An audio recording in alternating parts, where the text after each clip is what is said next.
अनुराग कश्यप, ये नाम कभी फिल्मों की वजह से तो कभी कंट्रोवर्शियल स्टेटमेंट की वजह से न्यूज़ हेडलाइंस में घूमता रहता है। इन दिनों अनुराग कैनेडी फिल्म जो हाल ही में रिलीज हुई है इंडिया में, उसको लेकर लाइमलाइट में है। इस फिल्म की कहानी पर तो हम बाद में बात कर लेंगे, पर पहले आज हम अनुराग की पसंद और नापसंद पर नजर डालते हैं। वो इसलिए क्योंकि अनुराग कश्यप को केरला स्टोरी 2 प्रोपेगेंडा फिल्म लगती है और संदीप रेड्डी वांगा की most celebrated film animal honest and lovely लगती है। दो फिल्में, दो तरह के टॉपिक, पर एक प्रोपेगेंडा और एक सिनेमैटिक फ्रीडम की मिसाल। पिछले कुछ सालों में हमने देखा है कि जैसे ही किसी संवेदनशील मुद्दे पर फिल्म आती है, चर्चा कहानी से ज्यादा उसके इरादे पर होने लगती है। फिल्म रिलीज भी नहीं होती है, लोग उसे पहले ही सच या प्रोपेगेंडा का टैग दे देते हैं। अब एक नया ट्रेलर आया है जिसमें कहा जा रहा है कि प्यार के नाम पर एक प्लान के तहत लड़कियों को फंसाया जा रहा है, उन्हें टारगेट किया जा रहा है और इसके पीछे एक बड़ा सोच समझकर बनाया गया एजेंडा है। तो सवाल यहाँ पर सीधा है, क्या सच में ऐसा कोई बड़ा नेटवर्क चल रहा है? लव जिहाद शब्द का कानून में क्या मतलब है, या है भी या नहीं? पिछले कुछ सालों में जांच एजेंसियों और कोर्ट ने इस बारे में क्या कुछ कहा है? जिन राज्यों ने धर्म बदलने को लेकर कानून बनाए, उनके आंकड़े क्या बताते हैं?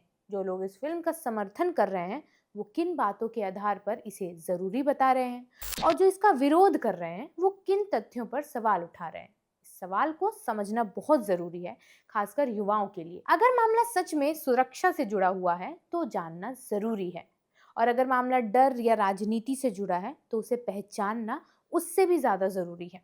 हाय, मेरा नाम है अन्नू और आप देख रहे हैं बजरबट्टू एंटरटेनमेंट पर master shot. The Kashmir files, emergency, the Bengal files और द साबरमती रिपोर्ट, और साथ में वीर सावरकर। पिछले कुछ सालों में हमने एक अजीब सा ट्रेंड नोटिस किया होगा, आपने भी। फिल्म रिलीज से पहले ही उसका ट्रायल सोशल मीडिया की अदालत में हो जाता है। ट्रेलर आता है, कुछ डायलॉग्स क्लिप्स वायरल होते हैं, दो तीन हैशटैग ट्रेंड करते हैं और फिर पूरा देश जज बन जाता है। हालांकि इसमें कुछ गलत भी नहीं है, एक ऑडियंस के तौर पर रिएक्ट करना लाजमी है। कोई उसे सच की आवाज कह देता है, कोई प्रोपेगेंडा कह देता है। लेकिन इंटरेस्टिंग बात यह है कि बहस अक्सर फिल्म से ज्यादा उस विचारधारा पर होती है जिसे लोग फिल्म के पीछे खोज लेते हैं। कभी हमारा सिनेमा डाइवर्सिटी में यूनिटी को सेलिब्रेट करता था, कभी सामाजिक सुधार की बात करता था, और आज वही सिनेमा पहचान, धर्म, इतिहास और राष्ट्रवाद के चौराहे पर खड़ा है। इसी माहौल में केरला स्टोरी 2 का ट्रेलर रिलीज हुआ है और एक बार फिर बहस का पारा चढ़ चुका है, यानी बहुत हाई हो चुका है। ट्रेलर में तीन अलग अलग राज्यों की लड़कियों की कहानी दिखाई जा रही है। नैरेटिव सीधा है और इमोशनल है। प्यार के नाम पर संपर्क, भरोसा, फिर कथित ब्रेन वॉश, धर्म परिवर्तन और अंततः एक बड़े इस्लामी एजेंडे की ओर ढकेलना। ट्रेलर में डायलॉग्स ऐसे गढ़े गए हैं कि दर्शक के मन में डर, इनसिक्योरिटी और नेशनल कंसर्न की फीलिंग जागे। निर्देशक कामाख्या नारायण सिंह का कहना है कि फिल्म किसी धर्म के खिलाफ नहीं है, बल्कि एक संगठित पैटर्न को उजागर करती है। उनका तर्क है कि अगर कुछ यंग वुमेन सचमुच धोखे या दबाव का शिकार हुई हैं, तो उस पर चुप्पी क्यों है? वो इसे अवेयरनेस की फिल्म बताते हैं, ना कि नफरत की। पर बात सिर्फ उनके कह देने तक तो नहीं है। आपके मन में भी सवाल होंगे, जैसे मेरे मन में है। क्या लव जिहाद एक स्टैब्लिश्ड लीगल कॉन्सेप्ट है? क्या इसके समर्थन में ठोस, कॉम्प्रिहेंसिव और डिसाइसिव डेटा अवेलेबल है?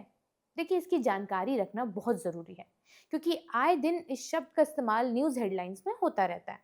लव जिहाद, ये शब्द आए दिन उस प्रेमी जोड़े के लिए इस्तेमाल हो जाता है जहां लड़की तो हिंदू होती है पर लड़का अलग धर्म से होता है। इस शब्द को समझने की कोशिश करने पर सबसे पहले पता चलता है कि ये भारतीय दंड संहिता या किसी केंद्रीय कानून में परिभाषित यानी डिफाइंड नहीं है फिलहाल के लिए। ये शब्द बस पिछले 1.5 दशक में राजनीतिक और मीडिया विमर्श के जरिए लोकप्रिय हुआ है।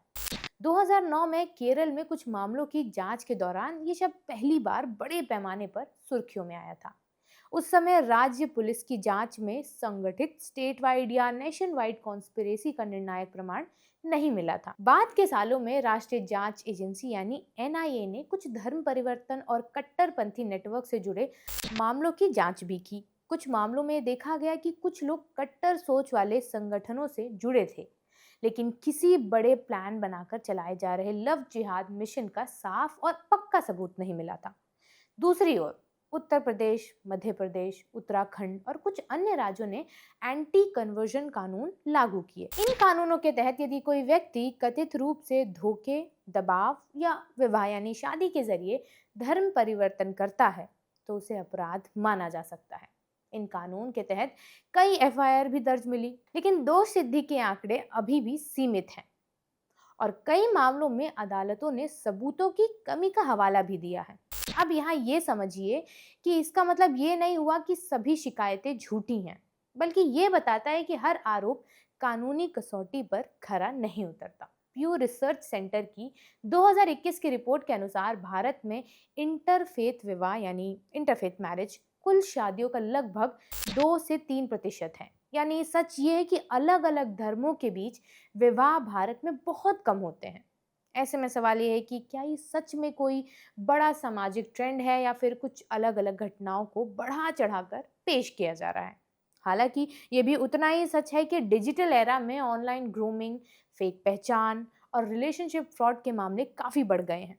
राष्ट्रीय अपराध रिकॉर्ड ब्यूरो यानी एनसीआरबी के आंकड़े बताते हैं कि साइबर क्राइम्स में ग्रोथ हुई है, जिनमें इमोशनल फ्रॉड, ब्लैकमेल भी शामिल है। इन सारे क्राइम्स का धर्म से सीधा कनेक्शन नहीं है हर बार, लेकिन ये ज़रूर दर्शाता है कि यंग जनरेशन डिजिटल रिलेशनशिप्स के मामले में ज़्यादा सेंसिटिव और रिस्क में है।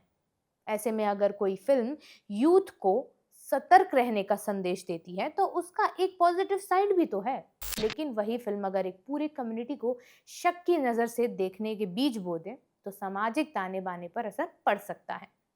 द केरला स्टोरी 2 का टीजर जैसे ही रिलीज हुआ, रिएक्शन की लाइन लग गई। फिल्म इंडस्ट्री से लेकर राजनीति तक हर किसी ने अपनी राय भी दी। केरल के मुख्यमंत्री पिनरई विजयन ने कहा कि ऐसी फिल्में राज्य की छवि और आपसी भाईचारे को नुकसान पहुंचा सकती है। कांग्रेस सांसद शशि थरूर ने भी सख्त शब्दों में कहा कि इस तरह की कहानियां समाज को बांटने का काम करती हैं। फिल्म मेकर अनुराग कश्यप तो और भी सीधे बोल गए। उन्होंने इसे खुलकर प्रोपेगेंडा बताया और कहा कि विवाद खड़ा करके कमाई करने की कोशिश हो रही है।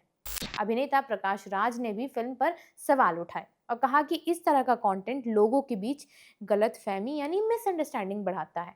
इन बड़े नामों के अलावा भी कई कलाकार, सामाजिक कार्यकर्ता और राजनीतिक चेहरे फिल्म की आलोचना कर चुके हैं। साफ है कि फिल्म रिलीज से पहले एक बड़ा डिबेट बन चुकी है, जहां कुछ लोग इसे सच दिखाने वाली फिल्म मान रहे हैं तो कुछ इसे समाज को बांटने वाली फिल्म बता रहे हैं। कानूनी लड़ाई अब केरला हाई कोर्ट तक पहुंच चुकी है। कुछ लोगों ने कोर्ट में कहा कि फिल्म का नाम ऐसा है कि देखने वाले को लगे पूरी सच्ची कहानी है, जबकि इसके कंटेंट पर पहले से ही सवाल उठ रहे हैं। कोर्ट ने सेंसर बोर्ड से भी जवाब मांगा है और कहा है कि फिल्म उन्हें दिखाई जाए पहले, ताकि जज खुद देखकर समझ सकें कि असली मामला है क्या आखिर। खबरों के मुताबिक मेकर्स शुरू में कोर्ट के लिए स्पेशल स्क्रीनिंग कराने को लेकर ज्यादा तैयार नहीं दिखे हैं, जिस पर जज ने साफ नाराजगी भी जताई है। अभी फिलहाल सुनवाई चल रही है और फैसला आना बाकी है। इस बीच फिल्म के डायरेक्टर कामाख्या नारायण सिंह ने खुलकर अपना पक्ष भी रखा है, जिन लोगों ने इसे क्रिटिसाइज किया है। उनका कहना है कि फिल्म सच्ची घटनाओं से जुड़ी हुई है और उनका मकसद किसी को टारगेट करना नहीं है, बल्कि एक मुद्दा सामने लाना है। उन्होंने ये भी कहा है कि बिना फिल्म देखे उसे गलत कहना ठीक नहीं है। मेकर्स ने साफ कर दिया है कि टीजर हटाने या सीन काटने वाली बात सिर्फ अफवाह है, ऐसा कुछ नहीं किया गया है। इस सब में एक बात जो सबसे ज्यादा जरूरी है वो यूथ के लिए है। आज की generation Instagram, DMs, dating app और ऑनलाइन कम्युनिकेशन के जरिए रिश्ते बनाती है। उसमें कुछ गलत नहीं है। इमोशनल कनेक्शन और जियोग्राफिकल बाउंड्रीज से अब परे हो चुकी है वो जनरेशन। ऐसे में पहचान छिपाना आसान हो जाता है और विश्वास जीतना भी आसान हो जाता है। अगर कोई फिल्म इस वल्नरेबिलिटी को उजागर करती है तो वो एक ज़रूरी चेतावनी भी तो हो सकती है। लेकिन सवाल ये है कि क्या फिल्म का मकसद लोगों को जागरूक करना है या डर पैदा करना है? क्या कहानी दोनों पक्ष दिखाती है, सिर्फ एक ही तरफ झुकी हुई है? क्या इसमें आंकड़ों और जमीनी सच्चाई का बैलेंस है या सिर्फ इमोशनल सीन से असर डालने की कोशिश की गई है? ऑडियंस यानी आप अक्सर कंटेंट को क्लिप्स और रील्स में देखते हैं, पूरा रेफरेंस यानी संदर्भ समझे बिना। ऐसे में राय बनाना आसान होता है।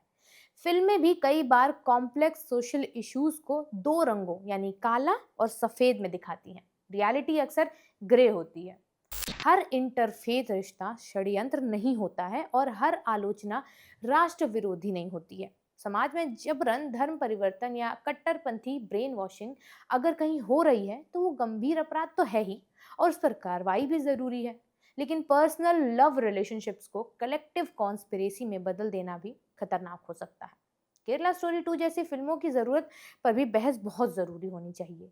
एक पक्ष कहता है कि सिनेमा का काम असुविधाजनक सवाल उठाना है। अगर किसी समुदाय के भीतर या बाहर कुछ गलत हो रहा है तो उसे दिखाया जाना चाहिए। दूसरा पक्ष कहता है कि सिनेमा जब इमोशनल मीडियम है ही तो वो आसानी से पोलराइजेशन का इक्विपमेंट बन सकता है, खासकर तब जब समाज पहले से राजनीतिक रूप से विभाजित हो यानी डिवाइडेड हो। ऐसे में फिल्म निर्माता यानी प्रोड्यूसर्स की जिम्मेदारी ज्यादा बढ़ जाती है कि वो फैक्ट्स को और फिक्शन को एक क्लियर लाइन के बीच दिखाएं। युवाओं के लिए इस बहस का सबसे अहम पहलू यहाँ है क्रिटिकल थिंकिंग।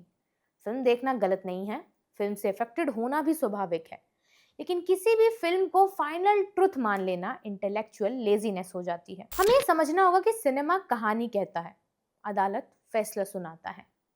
दोनों की भूमिकाएं अलग अलग होती हैं। अगर फिल्म डेटा पेश करती है तो दर्शक को ये भी देखना चाहिए कि वो डेटा आया कहाँ से है, उस पर सवाल उठाने चाहिए। अगर फिल्म केवल भावनात्मक सीन्स पर टिकी है तो दर्शक को खुद फैक्ट्स खोजने चाहिए। आज का भारत पहचान और विचारधारा के मोड़ पर खड़ा है। हर कहानी पर तुरंत देशभक्ति या प्रोपेगेंडा का लेबल लग जाता है, ये हम जानते हैं। ऐसे में केरला स्टोरी 2 केवल एक फिल्म नहीं है बल्कि हमारे समय का माइंडसेट दिखाती है, एक मिरर की तरह।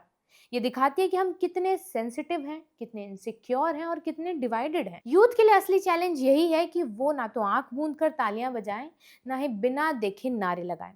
देखिए, समझिए, सवाल करिए और फिर कंक्लूजन पे पहुंचिए।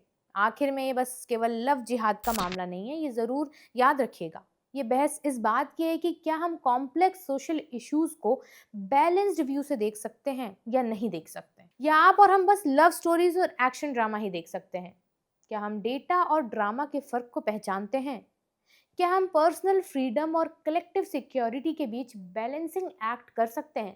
केरला स्टोरी 2 देखने का कारण ये नहीं होना चाहिए कि वो विवादित है, बल्कि इसलिए होना चाहिए कि वो एक इम्पोर्टेंट सोशल सवाल उठाती है। लेकिन उसे देखते समय दिमाग खुला और फैक्ट्स सामने होने चाहिए, क्योंकि यूथ वही है जो भावनाओं के साथ साथ तर्क भी रखता है। और आज के दौर में शायद यही सबसे बड़ी देशभक्ति का काम भी है, सवाल पूछना, सच तलाशना और किसी भी कहानी को आंख मूंद कर स्वीकार ना करना। अंत में बात बहुत साफ है, अगर उस पर बड़े आरोप लगाए जा रहे हैं तो उन्हें तथ्यों के आधार पर जांचना जरूरी है। अगर उसके खिलाफ सवाल उठ रहे हैं तो उन्हें भी सुनना चाहिए। केरला स्टोरी 2 27 फरवरी को रिलीज होने वाली है सिनेमाघरों में। एक बार फिल्म को जरूर देखिए, फिर एक कंक्लूजन ड्रॉ कीजिए। मेरी बात यहाँ पूरी होती है।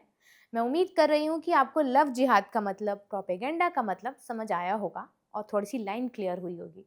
और किसी भी इश्यू पर अपनी राय बनाने से पहले किन बातों को ध्यान में रखना जरूरी है वो भी समझ में आया होगा। कमेंट सेक्शन में आप इस मुद्दे से जुड़ी अपनी राय हमें बता सकते हैं। और अगर ये वीडियो अच्छा लगा है तो इसे शेयर भी करिएगा और बजर बट्टू एंटरटेनमेंट को सब्सक्राइब करिएगा।